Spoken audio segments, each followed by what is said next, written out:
ప్రభువైన యేసుక్రీస్తు నామములో మీ అందరికీ వందనములు. నేటి దేవుని వాక్యాన్ని చదువుకుందాం. 116వ కీర్తన 11వ చరణం. నేను తొందరపడిన వాడనై ఏ మనుషుడు నమ్మదగిన వాడు కాడనుకొంటిని.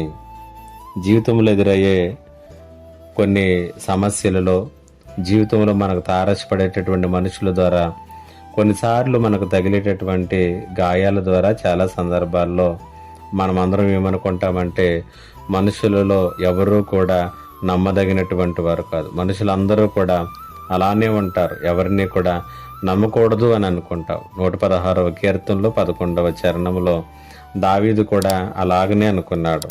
నేను తొందరపడిన వాడన ఏ మనుష్యుడును నమ్మదగిన వాడు కాడని నేను అనుకుంటుని అని అంటూ ఉన్నాడు. కానీ తర్వాత దావీదు గ్రహించిన సంగతి ఏంటంటే, నేను తొందరపడి ఇలా అనుకున్నాను, సో అందరూ అలాగే ఉండరు అనేటువంటి సంగతిని గ్రహించాడు. కాబట్టి జీవితంలో మనుషుల ద్వారా నువ్వు ఏదైనటువంటి సంఘటనలను నువ్వు ఎదుర్కొంటూ ఉన్నప్పుడు, సో జీవితంలో అవి వాటిలో నుండి పాఠాలు నేర్చుకో. తొందరపడి అందరినీ కూడా అలాగనే అంచనా వేయకు. అయితే నేర్చుకున్నటువంటి పాఠాన్ని బట్టి జాగ్రత్తగా కలిగి ఉండు.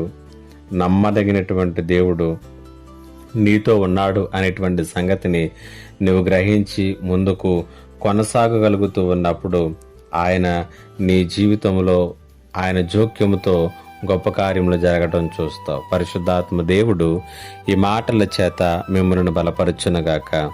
ఆమేన్.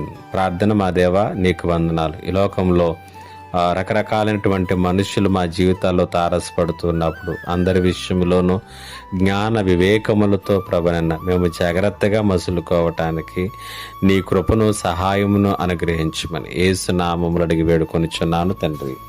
ఆమేన్.